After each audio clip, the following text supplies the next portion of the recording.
All right, so today we got a 8280 Deutz regular tractor, 2024, 2,700 hour tractor. Customer, we're at a big dairy here, Eastern Colorado. Said that tractor would not move. When we got here, she started up and she drove right out right away.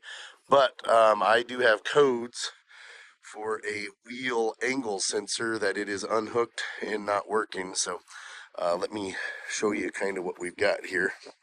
We came down here right away and just kind of looked. And if you look right here, I don't know if you guys can see that. We got a whole bunch of broken wires. So we're gonna try to repair some wires here and see if we can get her back to going. So we got that little wire repaired down there. It's probably gonna need a new harness. I just don't have one with us. But that little harness just runs down and plugs in right over here. But we got that little harness repaired, and tractor has cleared all of its codes off of it. And I just got done. I've been driving it around.